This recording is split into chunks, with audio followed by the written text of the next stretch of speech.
मैं doctor Nishi, senior IVF specialist in prime IVF. आज हम जो डिस्कस करेंगे वो करेंगे थायराइड और इनफर्टिलिटी। थायराइड या इनफर्टिलिटी के बारे में हम ऐसी बातें जानना चाहेंगे जो हर पेशेंट को जानना जरूरी है। तो सबसे पहले मैं आपको बताना चाहूँगी कि थायराइड क्या है।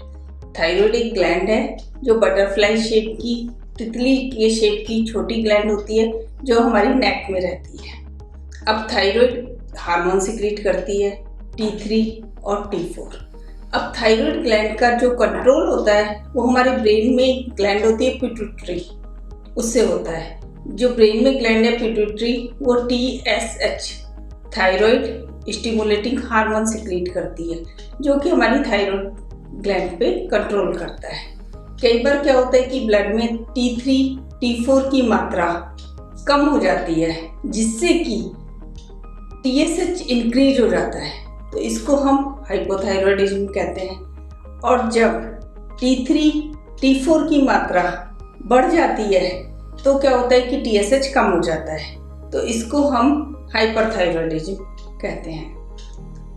अब हम बात करते हैं, इस सेशन में मैं आपके साथ हाइपोथायरॉयडिज्म और इनफर्टिलिटी के बारे में बात करूंगी।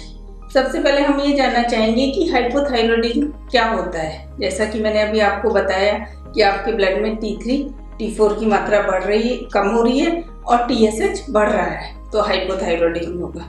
तो पेशेंट आके मेरे से पूछते हैं कि मैडम थायराइड है तो हमें कैसे पता चलेगा कि हमें हाइपोथायरॉयडिज्म हो गया है, इसके क्या सिम्टम्स हैं। तो ये थायराइड की जो ग्लैंड है, इसके जो हार्मोन्स हैं वो हमारी बॉडी के बेसिक मेटाबॉलिक रेट, BMR पे, मेटाबॉलिज्म पे कंट्रोल करते हैं। इसके अलावा रिप्रोडक्टिव सिस्टम पे कंट्रोल करते हैं।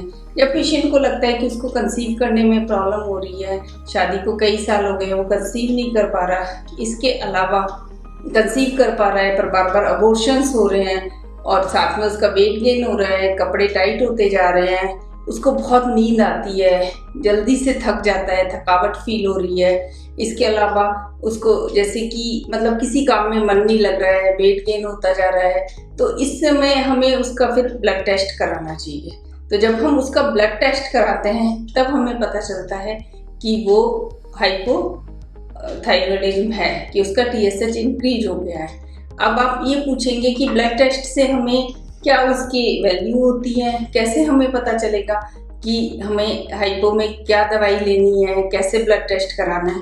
तो इसमें क्या होता है कि हम जब फर्स्ट बार इसका ब्लड टेस्ट कराते हैं तो हमें T3 T4 TSH ये तीनों कराने पड़ते हैं। तो इसके अकॉर्डिंग फिर हमें उसको मेडिसिन शुरू करते हैं।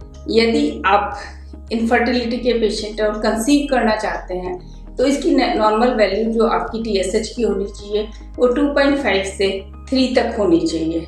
पर यदि आपने कंसीव किया हुआ है और आपका फर्स्ट ट्राइमेस्टर चल रहा है तो इसकी वैल्यू 2.5 से 3.5 तक हो सकती है, और सेकंड और थर्ड ट्राइमेस्टर में 2.5 से 3.5 तक ही रहनी चाहिए।